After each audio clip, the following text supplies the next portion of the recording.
Hello बच्चों, जो topic मैं आपके साथ अभी डिस्कस कर रहा हूँ that is the metre bridge. तो बेटा मीटर ब्रिज एक इलेक्ट्रिकल डिवाइस है जिसकी हेल्प से हम एक अननोन रेजिस्टेंस की वैल्यू फाइंड आउट कर सकते हैं। तो metre bridge a device used to measure the unknown resistance. और बेटा जो इसका वर्किंग प्रिंसिपल है ये बेटा व्हीट स्टोन ब्रिज के प्रिंसिपल पर वर्क करता है, जो मैं अभी आपके साथ दोबारा डिस्कस करूंगा। और अभी हम बात कर लेते हैं इसके कंस्ट्रक्शन की, मतलब ये किस तरह का होता है। तो बेटा ये आपका एक वुडन फ्रेम है, ओके। और इस वुडन फ्रेम पर बेटा एक मीटर स्ट्रिप, यानी एक मैं बात करूं 1 मीटर का बेटा एक स्केल लगा हुआ है, ठीक। और ये ए पॉइंट मैंने कंसीडर किया और इस ए पॉइंट से बी पॉइंट तक एक यूनिफॉर्म क्रॉस सेक्शन एरिया का एक बेटा एलॉय होता है मैंजानिन। ये मैंजानिन का वायर है बेटा। मैंजानिन के जो कंपोनेंट्स हैं बेसिकली इसमें मोस्ट ऑफ द 80% के करीब बेटा कॉपर है और बेटा मैग्नीशियम और निकल का कॉम्बिनेशन है। तो इस एलॉय के अंदर बेटा कॉपर, मैग्नीशियम एंड निकल है और उसका एक ये कंडक्टिव वायर है जिसकी जो यूजुअली लेंथ होगी बेटा 1 मीटर होगी। और जहां पर बेटा ये दो एल शेप की कॉपर की स्ट्रिप हैं जो कि इस वुडन फ्रेम पर फिक्स हैं, ठीक। और एक थर्ड स्ट्रिप बेटा और है आपकी यहाँ पर जो इन दोनों कॉपर स्ट्रिप के बीच में फिक्स है, ठीक। तो ये तो इसका हो गया बेटा बेसिक कंस्ट्रक्शन। तो मैं कंस्ट्रक्शन की बात कर लेता हूँ। It consist of usually 1 metre long manganin wire of uniform cross section. यानी बेटा ये जो वायर है इसका जो क्रॉस सेक्शन एरिया है थ्रू आउट द लेंथ वो यूनिफॉर्म है। ऐसा नहीं है कि वायर कहीं से बेटा थिन हो जाए, कहीं से थिक हो जाए। तो जो वायर है उसका जो एरिया है वो बेटा यूनिफॉर्म है, okay. And this wire is stretched along a metre scale fixed over a wooden board. यानी वुडन बोर्ड पर बेटा ये मीटर स्केल है, ये वायर इसके अलोंग फिक्स है, okay. And the one end of this wire is fixed at this L type strip and other wire is also fixed at this L strip. और इन दोनों स्ट्रिप के बीच में बेटा एक स्ट्रिप है कॉपर की जो यहाँ पर फिक्स है। वही स्टेटमेंट बेटा मैंने यहाँ पर लिखे हुए हैं, ठीक है बेटा। तो इसका जो वर्किंग प्रिंसिपल है बेटा ये व्हीट स्टोन ब्रिज के प्रिंसिपल पर वर्क करता है। इसकी हेल्प से हम किसी अननोन रेजिस्टेंस की वैल्यू फाइंड आउट कर सकते हैं। तो बेटा मैं इसको इरेज कर रहा हूँ, आप इसको नोट डाउन कर सकते हैं। और मैं अभी आपके साथ में दोबारा से जो व्हीट स्टोन ब्रिज है उसको डिस्कस कर लेता हूँ और इसका जो फंक्शन होगा यानी किस तरह से हम रेजिस्टेंस की वैल्यू फाइंड आउट कर सकते हैं वो जानने की कोशिश करेंगे। तो बेटा हमें पता था कि जो व्हीट स्टोन ब्रिज है ये बेटा 4 रेजिस्टेंसेस का कॉम्बिनेशन है, ठीक। यहाँ पर ये 4 रेजिस्टेंसेस का कॉम्बिनेशन है। मैंने माना इसकी वैल्यू P है, ये आपका Q है, this is R and this is S। और बेटा जहां पर एक थर्ड फोर्थ रेजिस्टेंस मैंने ले लिया, चलो मैं देख लेता हूं P Q R, sorry this is the R and this is S, okay.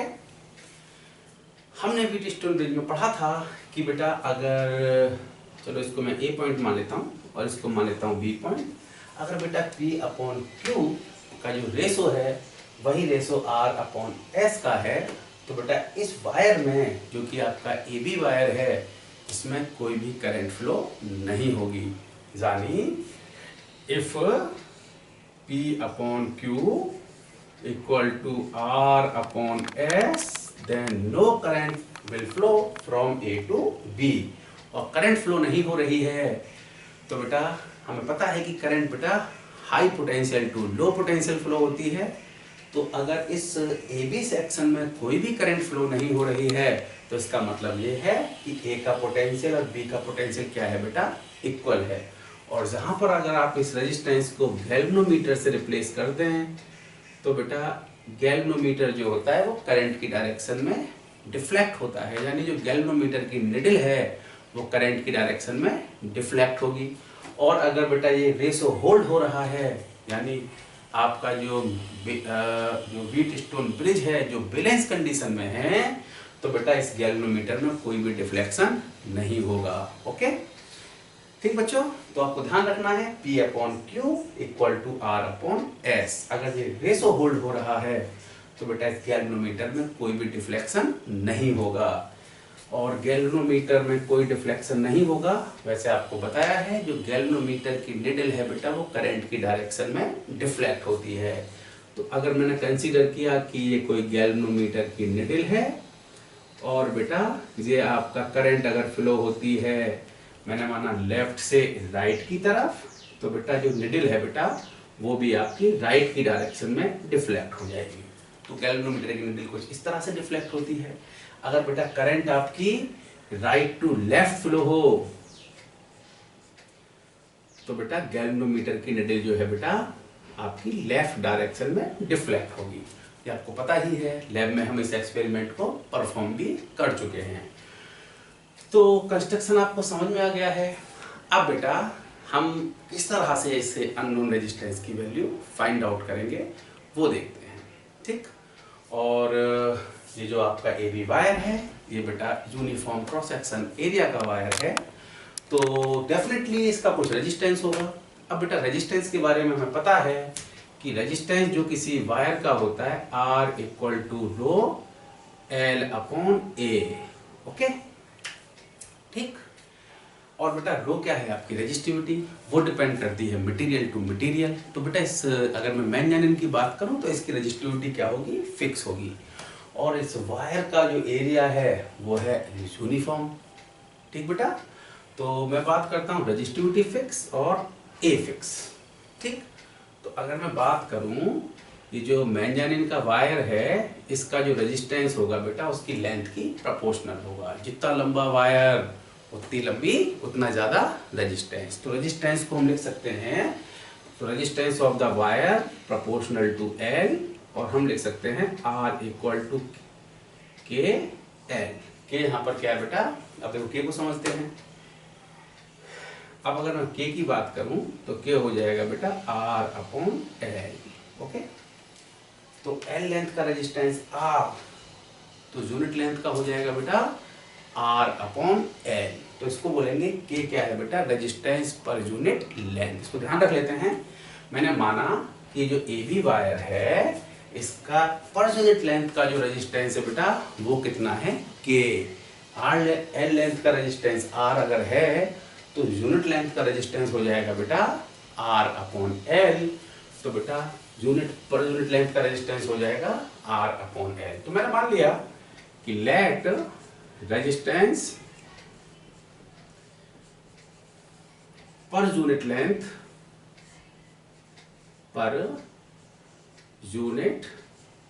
Length of AB wire be K कितना है बेटा, के है। ओके, ठीक।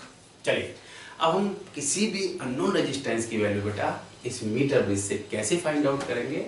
तो सबसे पहले बेटा मैंने इस ए पॉइंट को किसी बैटरी के साथ में कनेक्ट किया। यहां पर लगा दी मैंने की, और बेटा ये हो गई आपकी एक बैटरी। ओके, और इसके बी एंड को बेटा कनेक्ट कर दिया आपने यहां से, ठीक।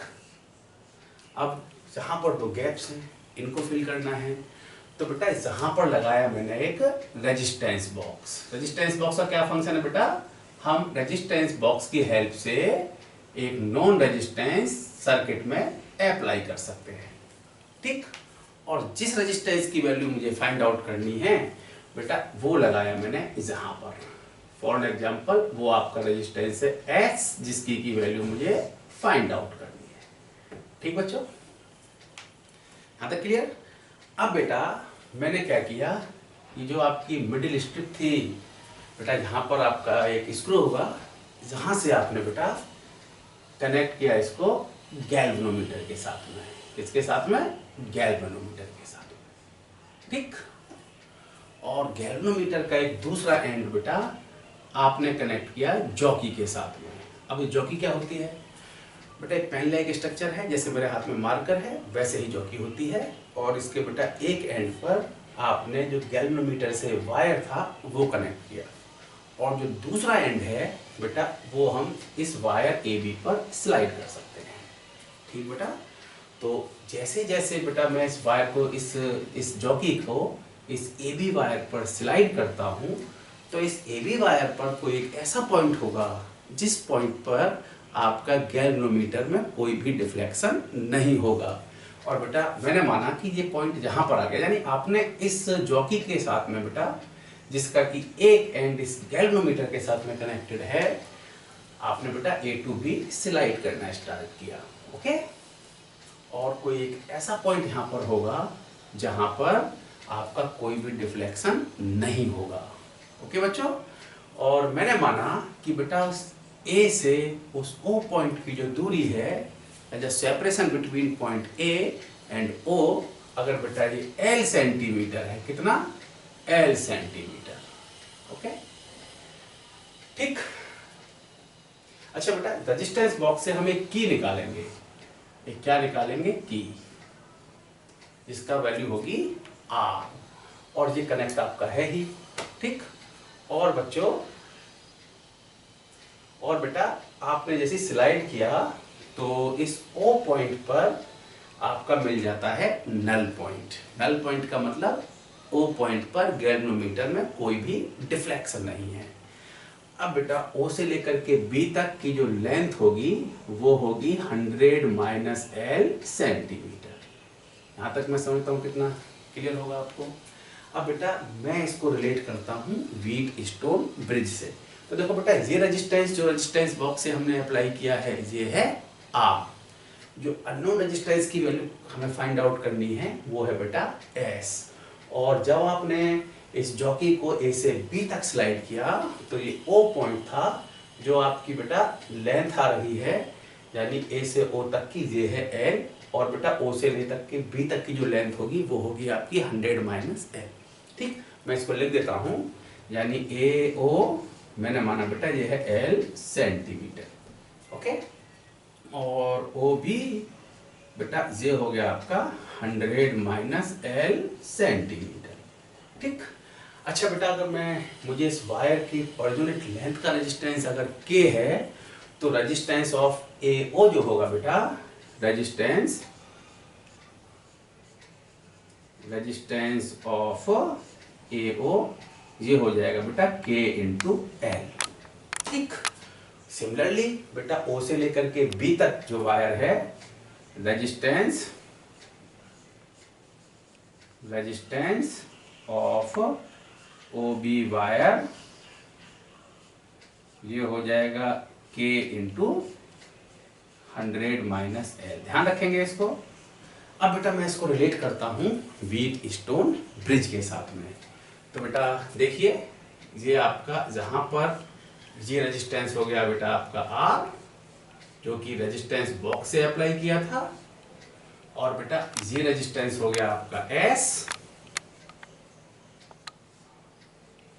अब देखते हैं बेटा A से O तक, बेटा ये रेजिस्टेंस हो गया आपका, ये हो गया आपका, देखिए कितना है रेजिस्टेंस यहां से यहां तक का, ये है बेटा KL,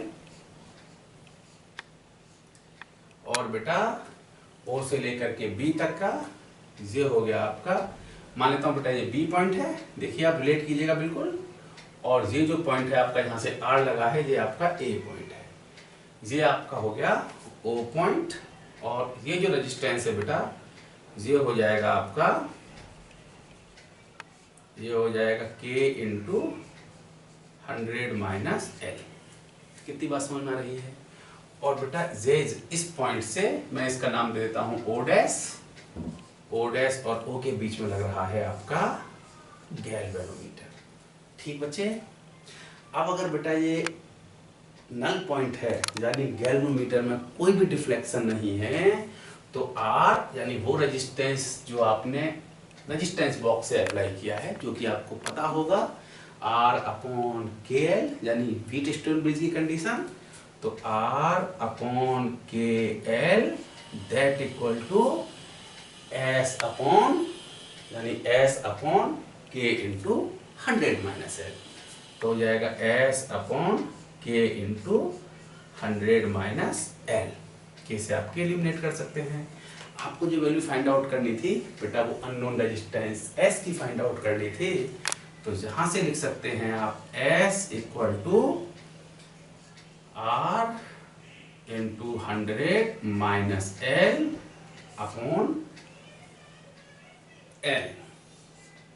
तो बेटा इस तरह से हम अननोन रेजिस्टेंस की वैल्यू फाइंड आउट कर सकते हैं। सिंपल तरीका, आप लिखेंगे बेटा R upon L equal to S upon 100 minus L। यानी आप बेटा सिंपली याद रख सकते हैं R upon L equal to S upon 100 minus L।